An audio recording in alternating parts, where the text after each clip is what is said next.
צהריים טובים לכולם. Good afternoon. Good afternoon, everyone.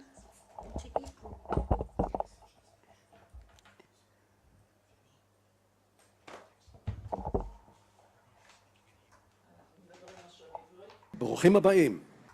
Welcome to the festive opening of the Knesset Herzliya, the Herzliya conference, when they talk about the balance of Israel's fortitude and resilience, and whether Israel will be balanced. Will it stand the various conflicts, or will there be quiet and a lull?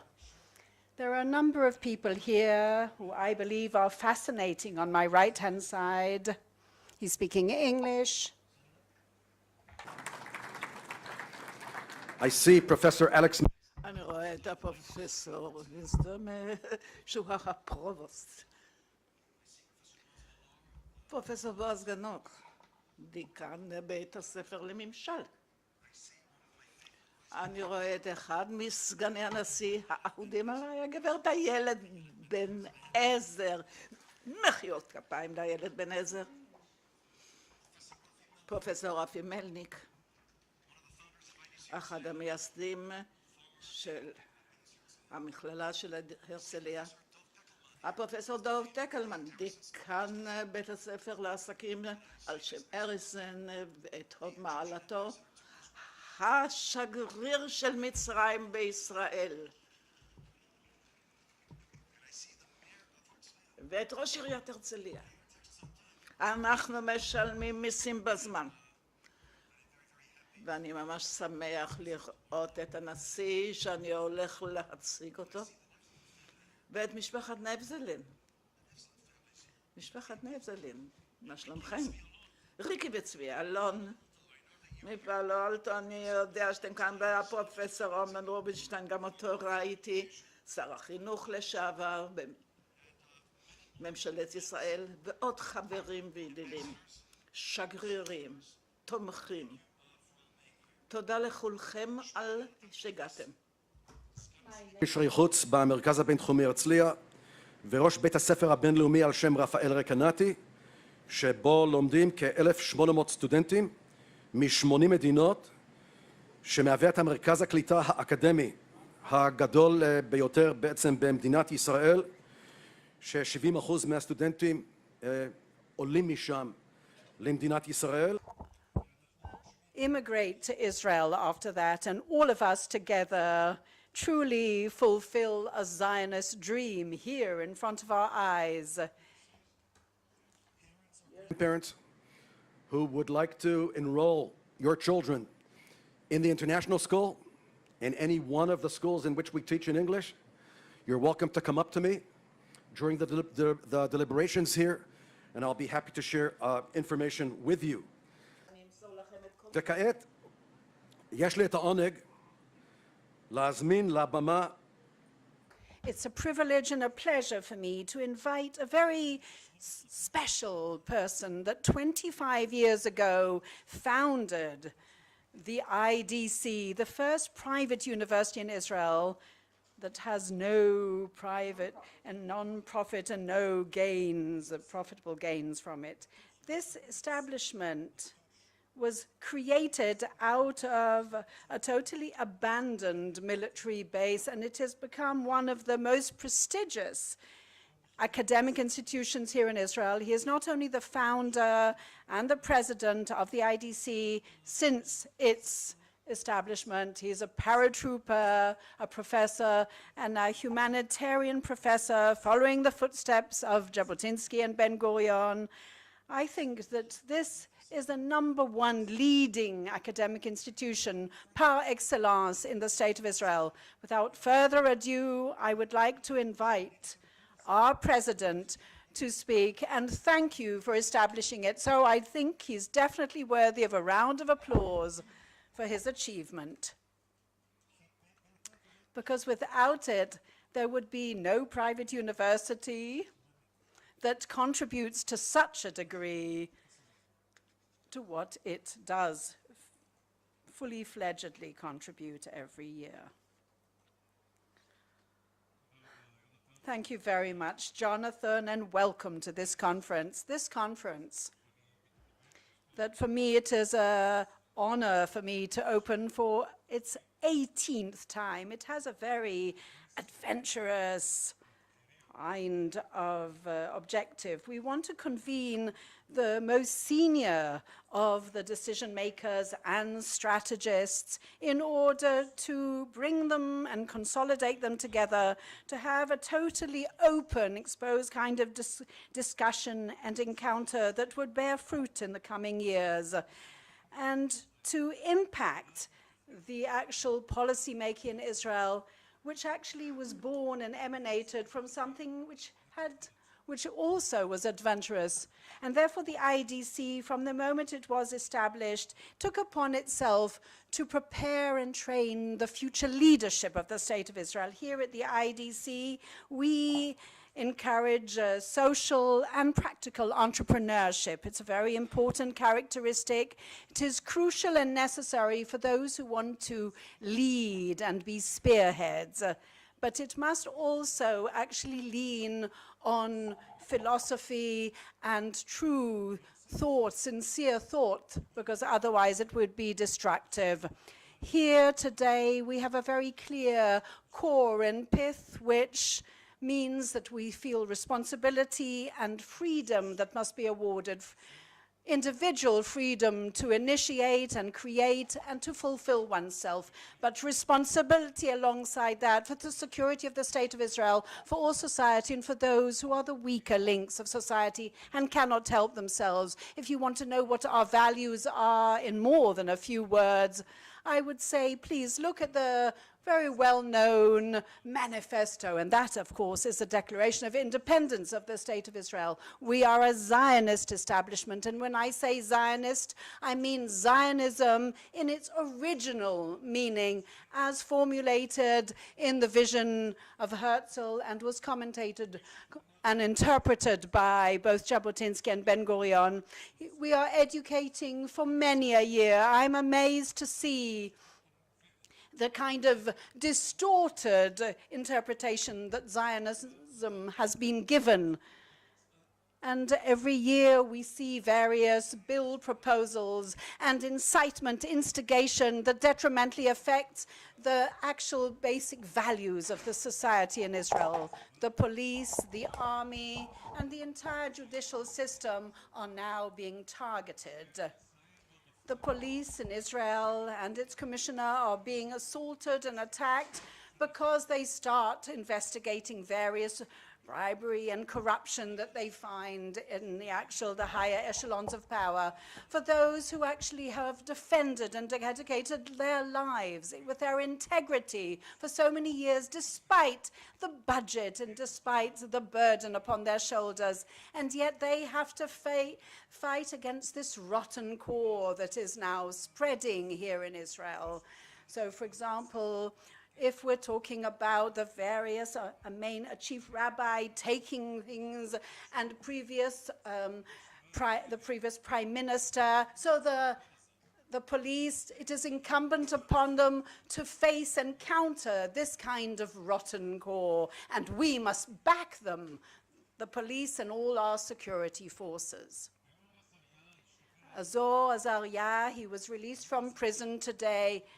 Elior Azariah is not my Israeli hero, despite the fact that people have demonstrated in his favor against our Chief of General Staff and the IDF forces. My heroes are those who work sometimes in silence daily, burning the midnight oil on all our fronts.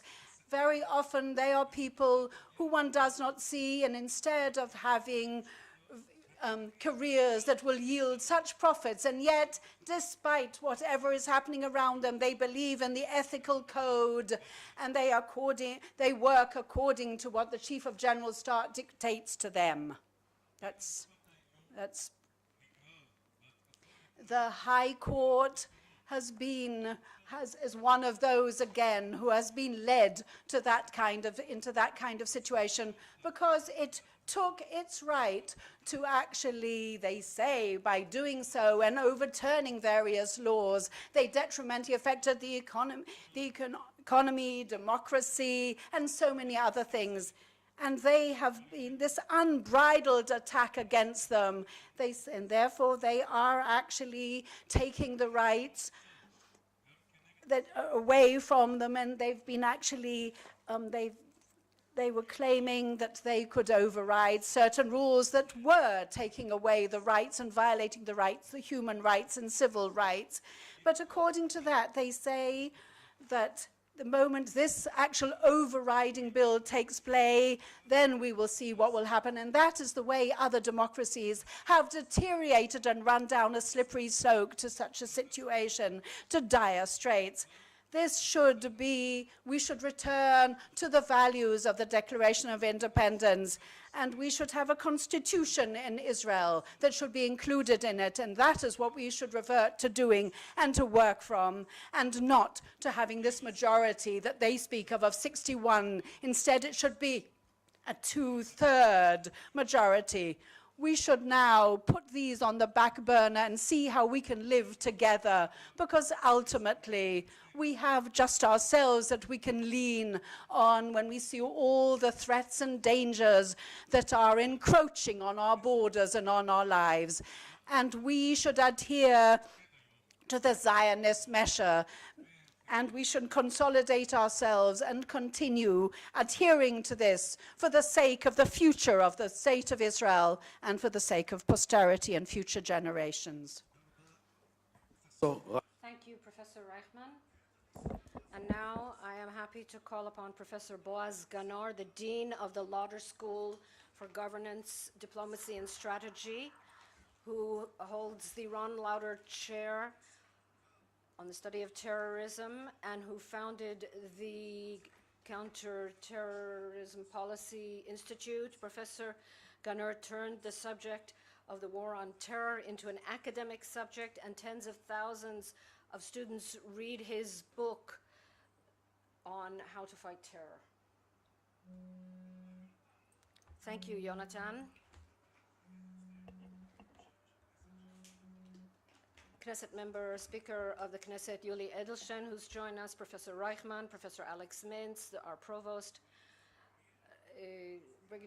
Major General Amos Gilad, who is the head of the Governance and Strategy Institute, the Mayor of Herzliya, and our dear friend Moshe Fadlon, dear friends and guests. Every year, the IDC and the Lauder School hold the Herzliya Conference, which is held by the IPS, and the conference itself, over the years, this is the most important and central conference in Israel that explores basic issues as well as the most burning questions that are at the top of our public and national agenda in Israel, as well as our regional and global agenda.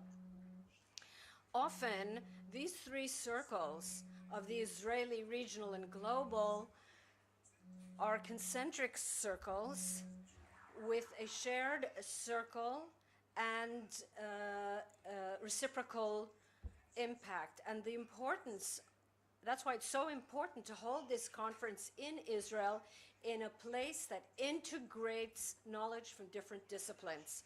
Every year I ask myself, what is there that we can say that is new?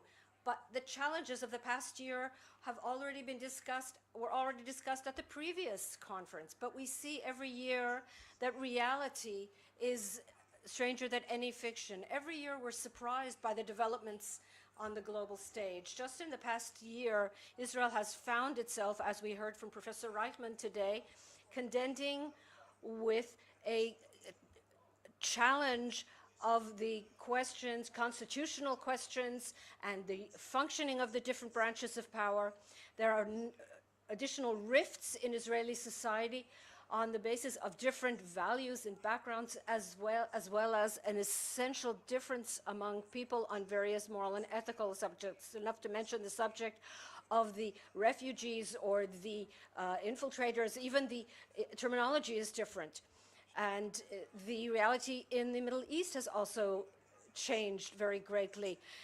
It appears that the Syrian arena is stabilizing, but is this stability is something that will promise peace and quiet, or does it bring with it new winds of war, perhaps more dangerous than in the past?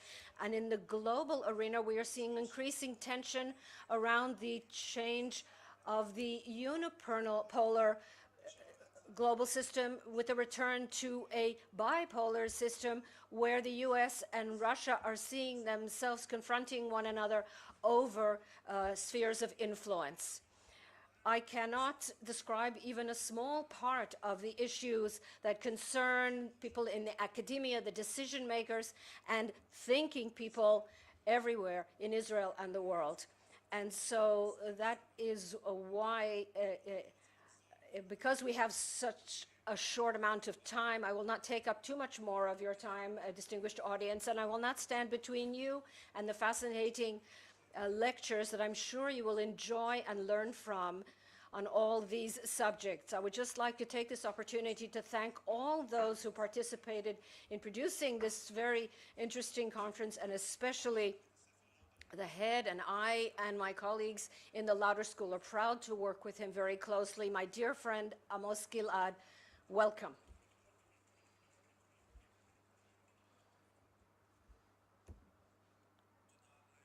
Thank you to Professor Ganor. His Excellency Khairat Hazem, Ambassador of the Arab Republic of Egypt to Israel.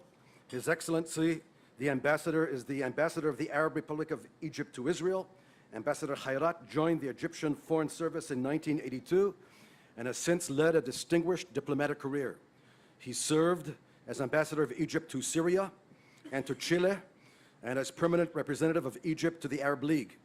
He also served as political counselor in the Egyptian embassy in Washington, D.C., before being appointed to his current position in 2016.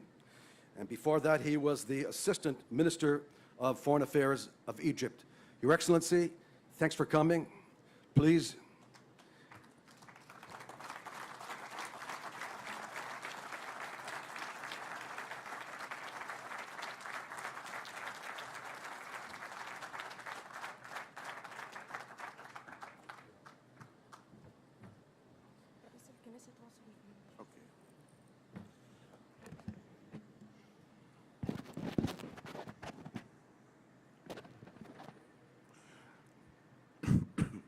Your Excellency, Speaker of the Knesset, the Honorable Uriel.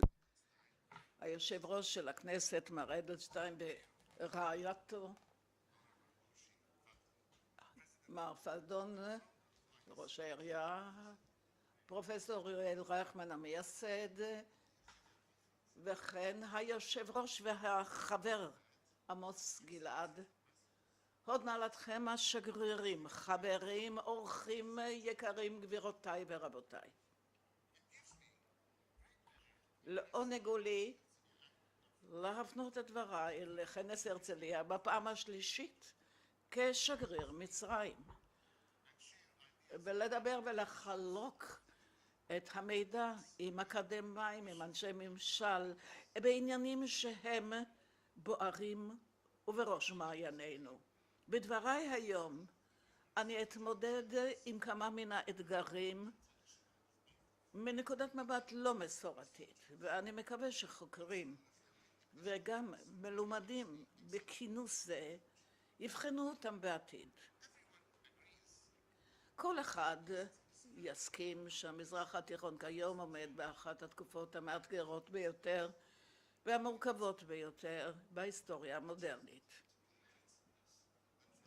האיום ליסודות מדינת הלאום. כאן אני רוצה להדגיש שאף אחת מן המדינות במזרח התיכון חסינות, גם לא ישראל.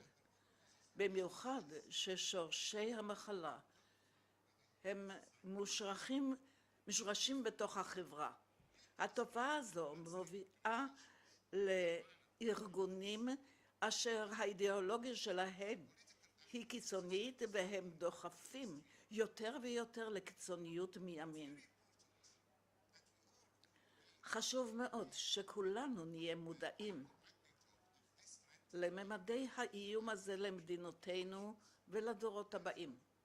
לפיכך, אם נתייחס אך ורק לצד הכוחני, לנשק, כל זה לא יכול להגן עלינו מן האיום של מדינת הלאום. ולכן, כדי לשמר את היסודות של מדינת הלאום ולהשיג יציבות במזרח התיכון, עלינו לפעול בשני מסלולים מקבילים. קודם כל, באמצעות ההשלמה והשילוב של דו-קיום של שלום, ולקבל את כל השכנים באזור, ושנית, באמצעות אימוץ מדיניות מקומית אשר מתמודדת עם אי שוויון ועם בעיות חברתיות. אך כדי להשיג את היעד הזה, אנחנו חייבים לדבר בכנות, לומר את הדברים בריש גלי, כדי לשרש את הדברים הרעים. אני תמיד, במשימתי כאן, הייתי כן, ולכן אני רוצה להעלות כמה הערות ושאלות אשר יחייבו אולי חקירה מעמיקה יותר מצד האקדמיה והחברה בכלל. בתקווה שהתשובה לכך אולי תסלול את הדרך לעתיד טוב יותר לילדינו ולילדי ילדינו. קודם כל, יוזמת השלום הערבית אשר יצאה מהליגה הערבית, מדברת על שילוב ישראל במזרח התיכון, על אף העובדה שמאז שאני מילאתי את חובותיי בישראל, אני פוגש אנשים מכל תחומי החיים, וכולם מבקשים הכרה ושילוב עם מדינות המזרח התיכון, ועם זאת, יש שאלות לגיטימיות אשר לא מצאו תשובה, כמו למשל, האם ישראל באמת רואה את עצמה כחלק מן המזרח התיכון? האם ישראל אומנם מוכנה להשתלב עם שכנותיה על יסוד של השלמה, דו-קיום וכן קבלה הדדית? האם האנושות לא לימדה אותנו שסיפוח והתרחבות והתפשטות הם מעל דו-קיום של שלום וקבלה של האחר? וההערה השנייה שלי היא שבמהלך ההיסטוריה החברות נשענו על תבונת האליטה, וזאת כדי להתמודד עם האתגרים בצורה זהירה ולא בדרך ההפוכה. לאור הדברים האלה אני שוב מזמין אתכם לקרוא שוב את הדברים של הנשיא אנואר סאדאת בנאומו ב-1977 בפני הכנסת, כדי לחדש את ההשראה לשלום במזרח התיכון, כדי שיהיו פה פרמטרים לגיטימיים נכונים. אם נביט לאחור על מנהיגים כמו אנואר סאדאת וראש הממשלה מנחם בגין, אנחנו רואים מדינאים אשר היו בעלי שיעור קומה והביאו שלום לבני העם ולדורות הבאים, וברור שהם הצליחו. ושלישית, במהלך החודשים האחרונים אנחנו ראינו יחסים של רבים בישראל אשר ביקשו להכניס לגיטימציה לסטטוס הסופי כפי שהדברים נאמרו בהסכמי אוסלו. אנחנו מאמינים, כמו רבים מבני שיחינו, שהדברים הרבה יותר מורכבים כאשר אנחנו מדברים על הדברים כפי שהם. גבירותיי ורבותיי, מצרים אשר פתחה בתהליך השלום וסיימה את הסכסוך, היא שנשענת על הצורך להגיע לסוף הסכסוך. אל-פתח א-סיסי, הנשיא, בדבריו לליגה הערבית בפסגה בחודש שעבר, אמרו שאומנם הצד הפלסטיני הוא למעשה הבעיה המרכזית, הוא גם כן הדגיש שהיוזמה הערבית היא למעשה הנאותה ביותר, המתאימה ביותר, זו המסגרת שאפשר באמצעותה להביא לסוף הסכסוך אשר נטל את חיי רבים. יש לפתוח פרק חדש בהיסטוריה של האזור כדי לנוע אל השלום, כדי לבנות שלום ושגשוג לבני עמנו, לארצותינו. ומצרים מחויבת להביא לסוף את המחלוקת הפלסטינית, שכבר בשנתה ה-20, שהיא למעשה מחייבת להפוך דף בהיסטוריה, וזאת משום שאנו מאמינים מכל לב שסיום הכיבוש והקמת מדינה פלסטינית על יסוד הגבולות של 1967 עם ירושלים בירתה, וכן לסיים את כל ההתנחלויות באזור הכבוש, הרי זו הדרך היחידה שאפשר להגיע באמצעותה לסוף הסכסוך בדרכי שלום. על אף שמצרים חוותה מ-2011 עד 2013 מערבולת, בכל זאת מצרים רוצה לקבל על עצמה את האחריות. היא רוצה גם כן לעשות כל מאמץ כדי לייצב את האזור ולהביא גם כן את השירוש של כל הבעיות האזוריות, בעיקר האיום של לקיום מדינת הלאום. גבירותיי ורבותיי, כפי שראתה הקהילה הבינלאומית בשנים האחרונות, המדינה שלי הגיעה לכלל התאוששות כלכלית וחברתית באמצעות תוכניות אשר הביאו בעקבותיהם להגדיל מ-13 מיליארד דולר ל-42.5 מיליארד דולר ברזרבות. והגיע לתל"ג שגדל ל5%, ואנו מקווים להגיע ל7% ב-2020. במסלול מקביל אנחנו מנסים גם כן לעקור את סיבות הטרור ולהראות את כל אלה שנותנים מקלט וגם כן מסייעים לטרוריסטים, גם לשרש אותם ולהוקיע אותם. בהקשר זה עומדת מצרים בראש המאבק כנגד הטרור עם צבאה, עם נחישות מלאה של החברה המצרית לעקור את המחלה הזאת, ואני בטוח שאנחנו נצא מן המאבק הזה חזקים עוד יותר. גבירותיי ורבותיי, לא רק בתור השגריר המצרי, אלא גם כאזרח מצרי שהוא אופטימי מטבעו, אני משוכנע שכאשר העמים שלנו יחיו בשלום וביציבות, הם יהיו בטוחים יותר ויהנו מרווחה רבה יותר. ובהקשר זה אני מבקש לחלוק איתכם כמה הערות. קודם כל, תהליך השלום לא מת, אבל ייתכן שהוא חולה אנוש, אלא אם כן השותפים יעשו דבר מה כדי להמשיך במורשת סאדאת, וזאת האחריות של כל האנשים פה במזרח התיכון. ואני גם מאמין מכל לב שהשלום בין ישראל לפלסטינים אפשרי. זה יעד שמחייב אומנם נחישות והתמדה ורצון טוב ותבונה מצד כל הצדדים המעורבים. ושלישית, אנחנו קוראים לחברות לא להיסחף על ידי הפנאטים והקיצוניים משני הצדדים, בעיקר אלה אשר קוראים שלא להכיר בזכויות הלגיטימיות של הפלסטינים, או אלה אשר מבקשים לחסל את מדינת ישראל מאידך. והנה, פה אני מבקש להדגיש שהחובה שלנו היא לעמוד כנגד כל אלה אשר מאמצים גישות כה קיצוניות ומוסיפים את הממד הדתי לקונפליקט. אנו מזמינים את כל אלה אשר מדברים על שלום, על יציבות, שיקומו כנגד כוחות הסיפוח, ההסתה וההרס. כפי שלימדה אותנו ההיסטוריה, יארך ככל שיארך הצדק ינצח.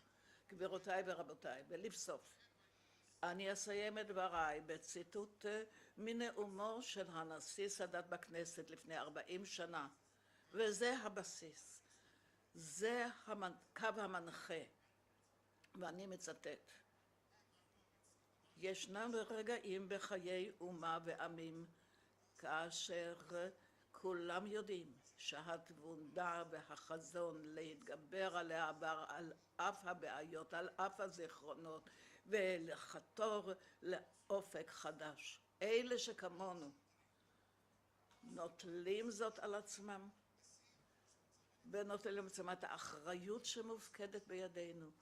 אלו גם כן צריך שיהיה להם האומץ ולהגיע להחלטות שיעלו בקנה אחד עם הנסיבות. עלינו להתגבר על כל פנאטיות, על כל החרשה, על כל תיאוריות מיושנות של עליונות, ולא לשכוח שלהיות יודע הכל זה רק זכותו של האל. תודה.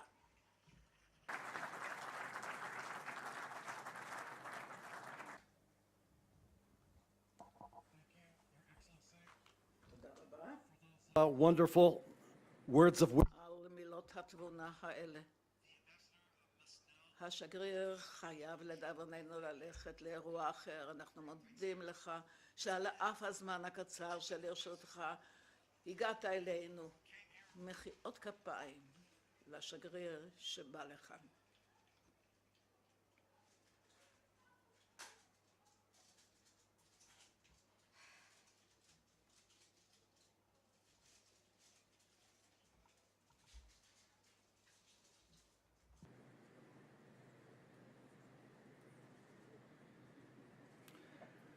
כעת, And now, I have the pleasure to invite a gentleman who is a friend, an enthusiastic supporter of the IDC, such a fresh breath of air. If not the mayor of Herzliya, Mr. Moshe Fadlon.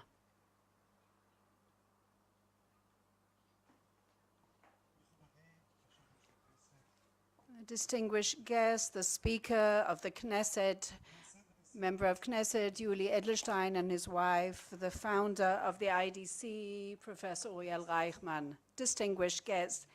The Herzliya Conference over the years has become a main platform for national, social, and other issues of paramount importance, wherein the highest echelons of power come from all over the world and from Israel. Of course, this is a tremendous honor for the IDC and the town of Herzliya to host such a significant conference. This year, the conference is also an opportunity to express our tremendous enthusiasm and pride of the IDC with its achievements as a university, and also its social and community role that it plays in Herzliya. This year, it is dealing with Israel between stability and change and independence at critical junctures was the topic. This resilience has been consolidated around dimensions of cohesion and community belonging, financial capability, of course, employment security, and trust in the public system. I think that the IDC has truly played a very important role in this achievement, in achieving this. But here in Herzliya, but all over, we're concentrating on keeping this balance between the stability that is necessary and the need for change in various domains in a way that it would ensure high quality of life for all its residents. Here in Herzliya, we have been working consistently in order to truly achieve that for our residents and, of course, to help the IDC as well. We want to actually increase the equal opportunities for everyone in society, not only in Herzliya, through our formal and informal educational systems that envisions the pupil and the student not only during school hours, but in the extracurricular hours as well. I would like to congratulate, first and foremost, Professor Uriel Reichman, the founder and president of the IDC, who is truly a source of inspiration for the world of the academe and, of course, Herzliya. So I wish you all a fruitful conference, and may you be blessed, one and all. Thank you very much to the mayor. Very good friends of IDC Herzliya and the Herzliya Conference. Those are Miriam and Bernie Yenkin of Columbus, Ohio. Basically, I think they've been to every Herzliya conference in history. מן הכנסים של הרצליה, ולכן מגיעים לכם לא ספק כרטיס פלטינום הנה אני רואה אותו. בשורה הראשונה, איך הגעת לשורה הראשונה כשאשתך בשורה השנייה, מה קורה שם בקולומבוס? אוקיי. יש לי את העונג And now it is a privilege for me to present the Speaker of the Knesset, and I will expand a little bit about his CV, because anything that is connected to absorption and immigration is part of Professor Uriel Reichman's Zionism and philosophy. So I am proud to read out a little bit about your background, member of Knesset, Yuli Edelstein, because I personally, on behalf of the Prime Minister's office, in 1978, I actually was in Russia, in the USSR, when you were just a young man. You were born in Chernovitz in Ukraine, which was part of the FSU. In 78, 79, when you were a student in Moscow, you submitted a request to immigrate to Israel, but it was rejected by the authorities. So you worked with a various sort of people in Moscow and underground. He was teaching Russian, and he was arrested on fabricated charges in 1984 because he was charged with the possession of drugs and sentenced to 3 years, but he was then sent to Siberian gulags and did hard labor. But he lived with his family. He did manage, after a hunger strike threat and other things, he moved from one place to another in Gush Etzion in Israel with his family. He immigrated in May 87. He initiated a public committee celebrating and marking the USSR immigrants who came, and in 2007 he was speaking about that wonderful wave, and he marked it with celebration. So 2007 onwards, he was the Deputy Speaker of the Knesset, and he created the lobby for the issue of conversion in the State of Israel, its aim being to increase significant those who are converted every single year to Judaism. In the 18th Knesset, he was appointed as the Minister of Diaspora Affairs, and in his fight against anti-Semitism and the Hasbara, in order to improve Israel's image. On the 31st of May 2015, on the day that the 20th second was sworn in, he was elected as the Speaker of the Knesset. Your entire profile, your entire immigration and absorption are so apt and suited to the IDC. Had you been born in another era and you had not have to suffer as you suffered, perhaps you would have been our students, with dozens of students from the FSU and from the Ukraine who study with us nowadays. The floor is yours to the Speaker of the House of the Knesset.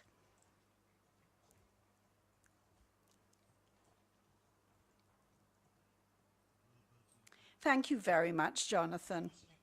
Well, my mother would have been delighted had I been a student here. Yes, she'd have been very proud of me.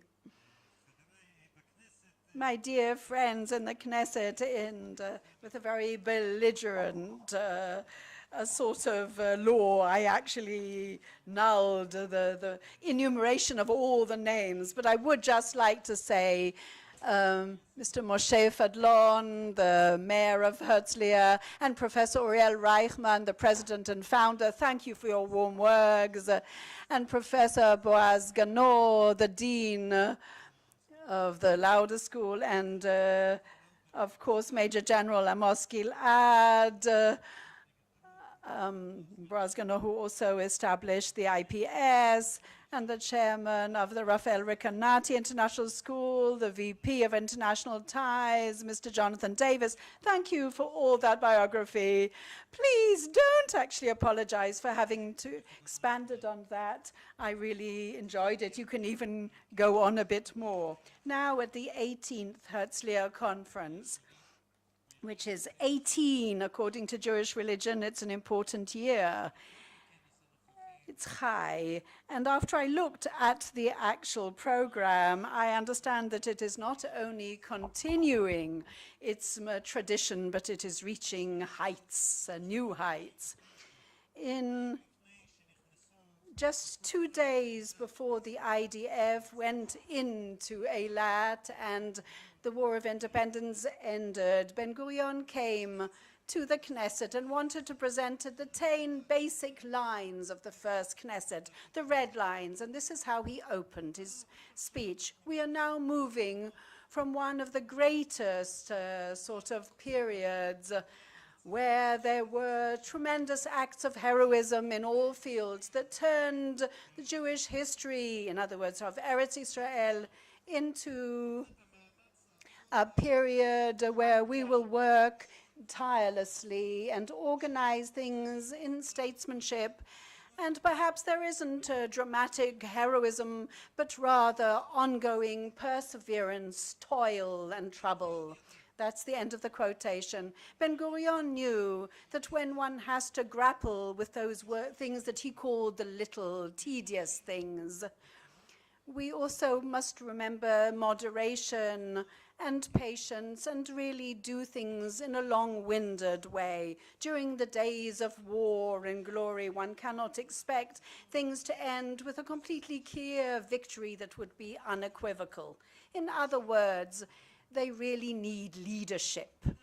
Well, my distinguished guests, in a few hours, the President of the United States is going to voice his opinion and his decision about the nuclear deal with Iran. We're not quite sure what will be said. One thing is clear, that Iranian deal will not remain as is, thanks to the government of Israel and the Israeli security forces intelligence. They will see how we have been hoodwinked everywhere except in Israel.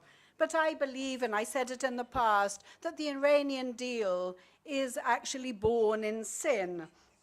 I know that the United States, I believe that they will actually take steps back from it, and they will return those sanctions to Iran, because that was a mistake, because they have now continued expanding their financing of the terrorists in our region and equipping them with more weapons. Last night we celebrated 70 years since the establishment of the IDC. During this sensitive, vulnerable period when we are being guarded sea, surface, and in the air, then our face is towards and in the direction of peace. We do not want escalation. But if, God forbid, we should be attacked in either the north or the south, then the highest echelons of the political side will, of course, direct the military side to actually defend us and attack back. We celebrated 70 years since the inception of the State of Israel. During such times, we stress the glorious moments that we have been awarded, the great times, and as Ben-Gurion said, the bigger times, the towns that we have built, and the greatest innovations and developments. But now, the leadership finds itself just in our first days, are now in very gray times. It's not gloriously heroic. It's can be tireless work, burning the midnight work. Ben-Gurion spoke about security, the kibbutz galuyot, the ingathering of exiles, and more. Israel then was just a year-old baby when he spoke about that. Now Israel is 70 years old.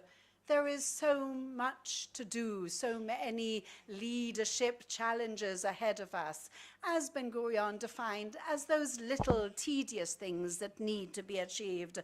I'm not going to denigrate all of the challenges that do exist, but I will only mention a few of them. We said 70 years since the inception of the IDF. It has been like a litmus paper for the State of Israel and society. all the main tensions are always concentrated in that mosaic that has been created here. We see it all there. There is no big problem that worries society that has not crossed into those who wear the uniforms. Talking about the integration of women, inclusion of women in society, and the role of the various legal sort of advisors, Attorney General and others in the decision-making process and the deciding of policies.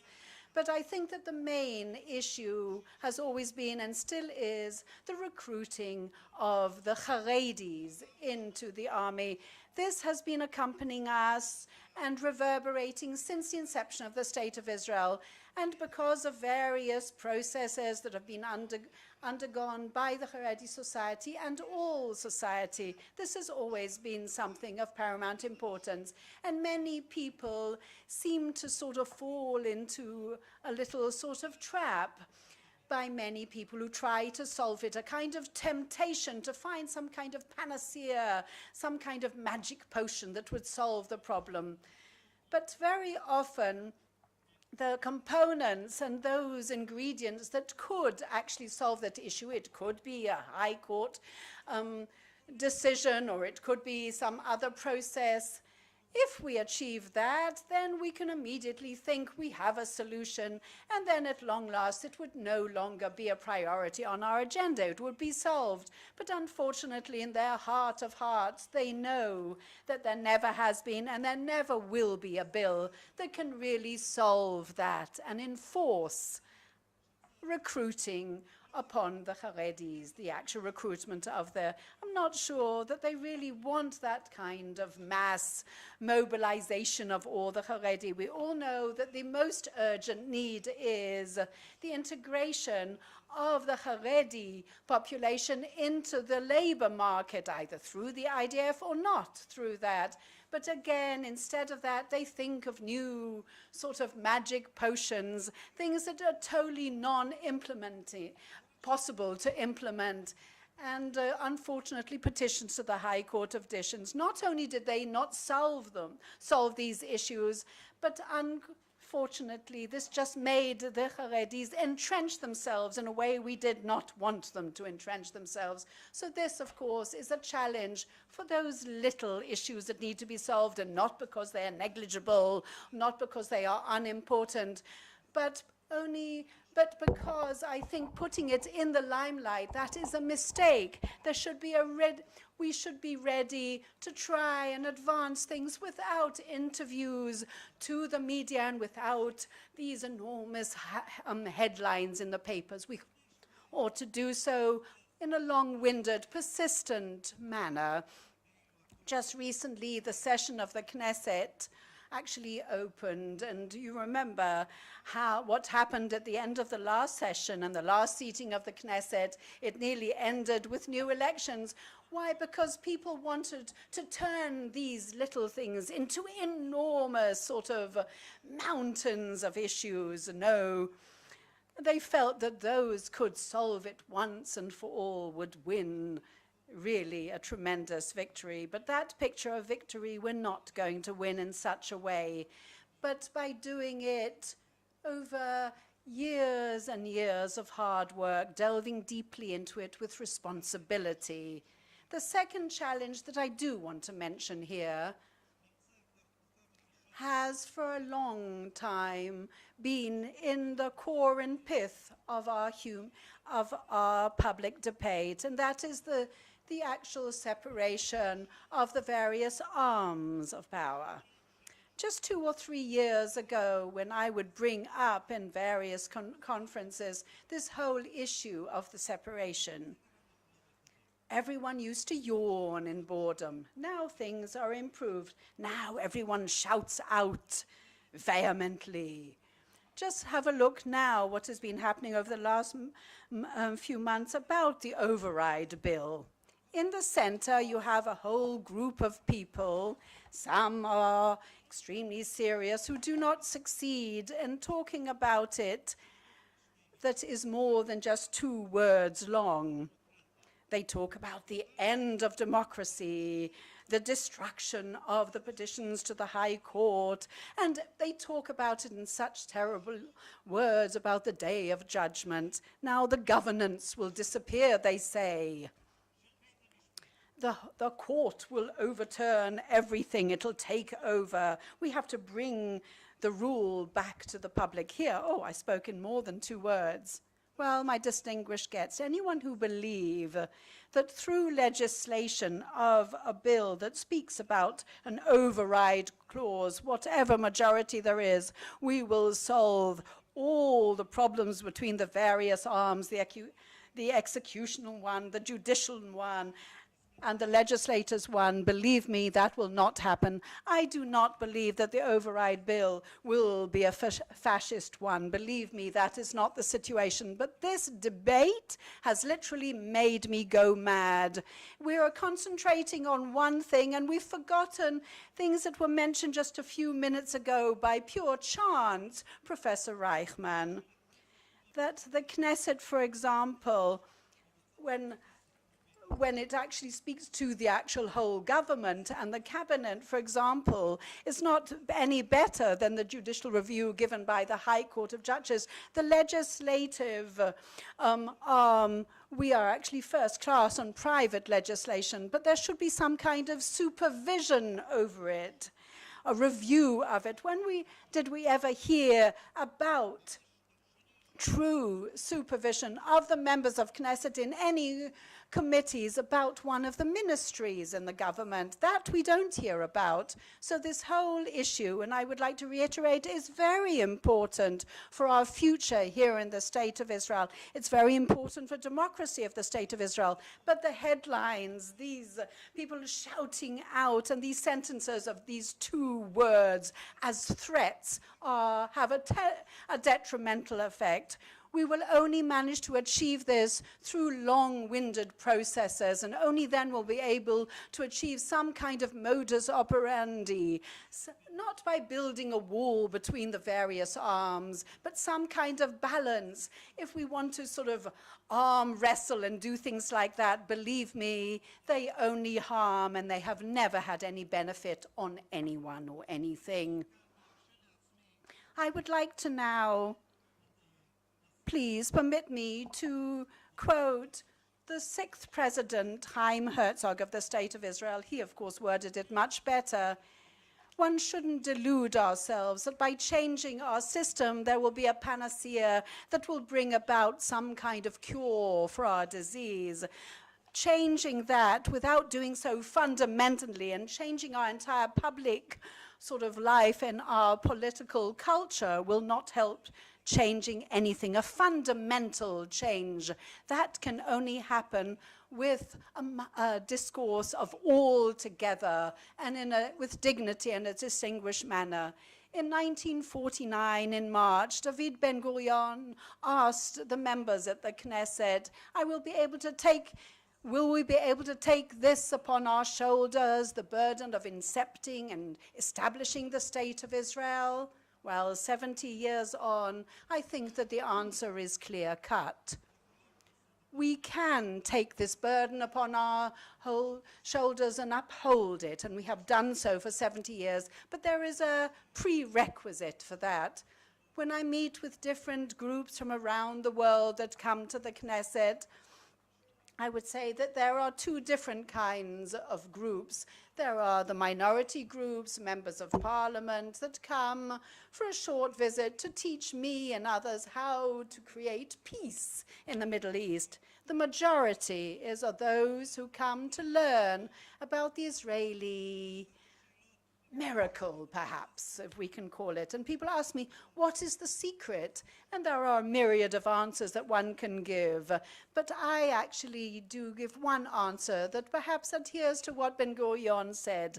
I said that despite the difficulties and the campaigns and the wars that we have suffered, and perhaps a lack of this of what we really, this sort of normal times. We never said, let us first deal with the security issues and the problems with our neighbors, and then let us see what's happening with science, culture, education, society, and absorption of immigration. They were always something that we worked on in parallel lines. So if we continue in the future remembering those big, glorious things and the little negligible things that Ben Gurion talked about, if we can remember, despite everything, against all odds, that there is no standardized state without science, culture, education, etc., and so forth, we will not be able to reach that distance we want to. But if we have reached this milestone, I believe in the next 70 years, we will be able to attain yet another such milestone.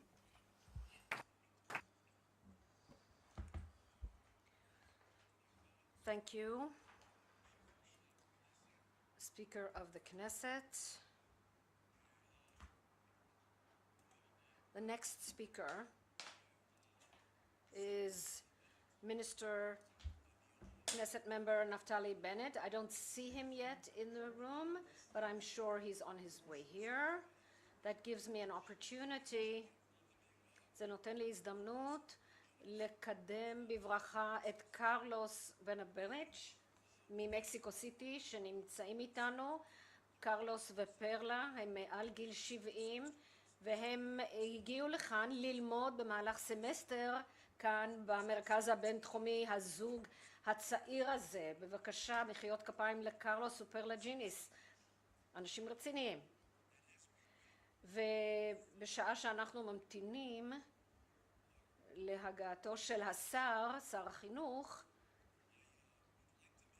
אבקש להזכיר שעמוס גלעד לא היה בין האנשים שקידם אתכם בברכה כאן, אולי בגלל צניעותו או בגלל איכשהו כאדם, אבל דעו לכם שכל מה שאתם רואים כאן בכנס זה בזכותו, הוא הוביל את הכל. מחיאות כפיים לאלוף עמוס גלעד.